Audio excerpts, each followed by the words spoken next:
The U.S. flag is more than just some brightly colored cloth. It's a symbol of our nation.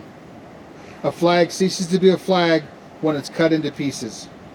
We cut the Union from the flag and then cut the red stripes and white stripes apart. We leave the blue field intact because no one should ever let the Union be broken. It represents a union of 50 states, and no one should let the 50 states be broken apart. 7 red stripes and 6 white stripes. Together they represent the original 13 colonies that gained us liberty.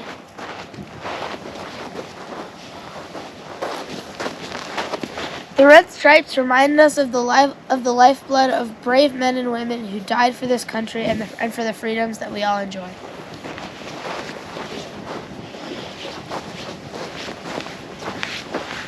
The white stripes remind us of purity and cleanliness of purpose, thought, word, and deed.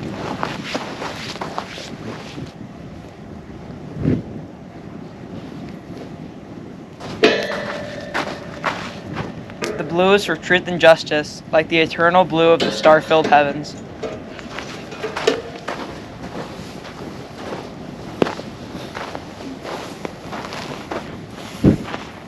The stars represent the 50 sovereign states of our Union.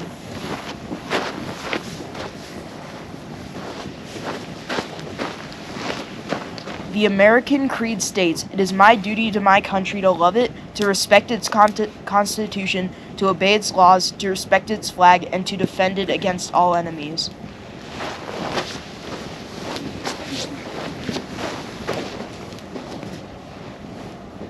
Therefore, we retire flags with dignity and respect when they become worn, torn, faded, or badly soiled. The U.S. flag should be treated with respect when it is flying, and it should be treated with respect when it's being retired. Do not think of this flag as being burned, but think of her as her spirit is set free. Think about what she represents: freedom, innocence, sacrifice, unity, and continue to honor her. Tonight we retired 2 flags from prominent veterans. It's very fitting that we do it tonight on Veterans Day. The first flag was presented to the family upon the death of Terrence McMurray. He's a post-World War II Army enlisted veteran of an engineering unit attached to the 101st Airborne.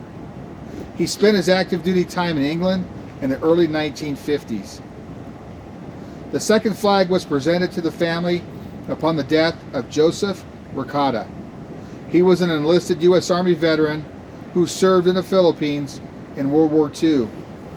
He endured captivity as a Japanese POW who survived the Bataan Death March and was later transported to Japan, where he was forced to do labor in the mining industry.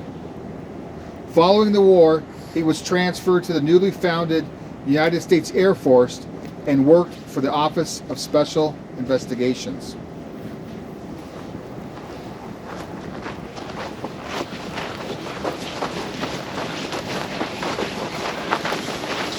I am your flag. I was born June 14, 1777. I am more than just cloth shaped into a design. I am the refuge of the world's oppressed people. I am the silent sentinel of freedom. I am the emblem of the greatest sovereign nation on earth. I am the inspiration for which American patriots gave their lives and fortunes.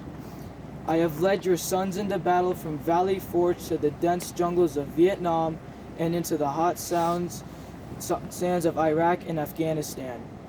I walk in silence with each of your honored dead to their final resting place beneath silent with crosses, row upon row.